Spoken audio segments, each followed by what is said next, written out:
Salut tout le monde, j'espère que vous allez bien. Aujourd'hui dans cette nouvelle vidéo, on se retrouve pour une nouvelle foire aux produits et cette fois-ci spéciale enceinte Bluetooth.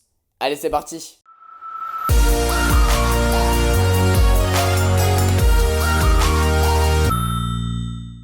Au programme, on a 4 petites enceintes, une de chez CooperTech, une autre de chez Inutech et 2 speakers de chez Ovevo. Le but de cette vidéo n'est pas de voir laquelle est la meilleure parce que j'ai ma petite idée là-dessus, mais surtout elles ont des usages différents qu'on va découvrir dans cette vidéo là. On va commencer par celle-ci de chez CooperTech. Déjà elle arrive dans un emballage plutôt soigné. Dans la boîte on va retrouver l'enceinte Bluetooth, mais aussi la notice d'utilisation de la Wage, un câble double jack pour relier un appareil via la prise auxiliaire, et une alimentation 10 volts pour recharger l'enceinte plus rapidement, car vous pouvez aussi la recharger via son port micro USB. La Wedge, la voilà, elle est vraiment sympa esthétiquement, un petit peu plus petite que ce à quoi je m'attendais, mais surtout elle est vraiment lourde, comptez un petit peu plus de 600 grammes à cause de son architecture en métal. Pour l'allumer et la contrôler, cela se fait via le pad sur le dessus, qui est entièrement tactile et ça c'est classe. Pour connecter votre smartphone à l'enceinte, vous pouvez faire cela via la prise auxiliaire par NFC ou par Bluetooth.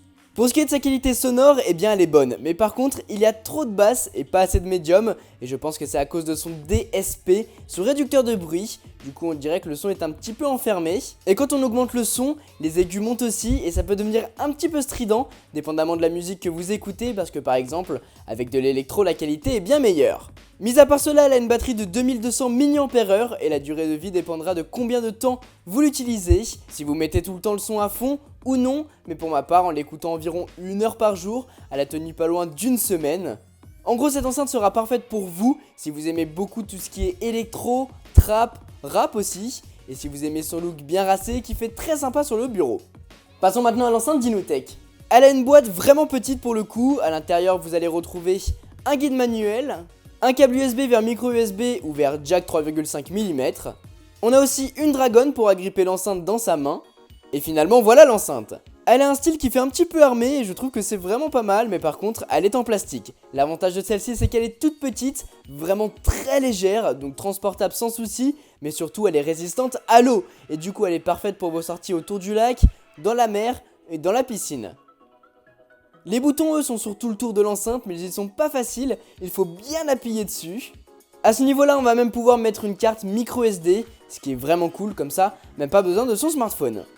Pour ce qui est de la qualité sonore, eh bien elle m'a plutôt impressionné. En théorie ce genre de produits n'ont pas une qualité de son excellente, mais là ça fait le job malgré que les aigus et les basses ne soient pas très bien gérés, et d'ailleurs ça se ressent lorsque le son monte haut, ce qui est un petit peu dommage, mais franchement ça fait le job parfaitement comme je vous le disais, et je pense que c'est l'une des meilleures enceintes parmi les 4 que je vous présente. Elle a par contre une petite batterie de 1000 mAh qui vous permettra de tenir quelques jours si vous l'utilisez de façon intensive. Le Ovevo Smart LED Speaker, voyons voir ça de plus près. A l'intérieur de la boîte, on a l'enceinte, une notice d'utilisation et un câble de recharge USB vers micro USB, classique. L'enceinte, la voilà, c'est un grand cylindre qui doit faire 30 bons centimètres de haut je pense. En tout cas elle est vraiment élégante et design avec cette architecture en aluminium. C'est pas tous les jours qu'on tombe nez à nez avec un produit comme ça.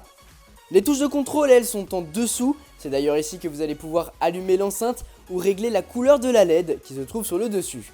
Et ça c'est cool, ça rajoute un plus que les autres enceintes n'ont pas et c'est vraiment cool. Et puis vous me connaissez, hein, moi et les LED on est copains comme cochons, donc croyez-moi je l'aime beaucoup.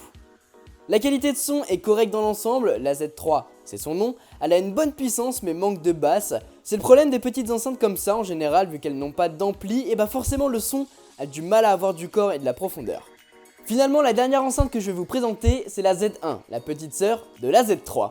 C'est la version mini qui vient de chez Ovevo et franchement elle a presque une meilleure qualité sonore que la Z3. Enfin, elle a beaucoup moins de puissance, ce qui est un petit peu dommage car au final elle ne complète pas le smartphone et elle a aussi un petit peu trop d'aigus, donc hors de question de l'emmener en soirée, mais elle sera très bien par contre sur votre table de nuit pour écouter quelques petites chansons avant de dormir ou sur votre bureau. Mais sinon on retrouve ce bloc LED qui cette fois-ci prend la majeure partie de l'enceinte et c'est très sympa esthétiquement. Pas de bouton pour changer la couleur, là il faudra tapoter sur le haut pour la changer. Petite chose que j'ai beaucoup aimé aussi sur celle-ci, c'est qu'on voit le haut-parleur qui est juste en dessous du bloc LED. Et s'il y a beaucoup de basses dans votre musique, eh bien on ressent les pulsations et c'est pas mal. Voilà les amis ce que je pouvais vous dire sur ces 4 enceintes Bluetooth, la Wedge de CooperTech, la petite enceinte waterproof d'Inutech et les 2 speakers d'Ovevo. Je sais pas laquelle je préfère au final parce que comme je vous l'ai dit en début de vidéo, elles auront des usages différents. Une qui sera parfaite sur votre bureau, une autre parfaite autour de la piscine et 2 autres qui seront tout aussi bien sur votre bureau ou comme déco dans votre maison. Du coup, vous dites-moi dans les commentaires laquelle vous préférez et bien sûr si vous voulez vous les procurer, vous retrouverez tous les liens dans la description ainsi que les prix, tout ça. En tout cas, j'espère que cette vidéo vous a plu. Sur ce, c'était Quentin. Passez tous une très bonne journée. Tchou!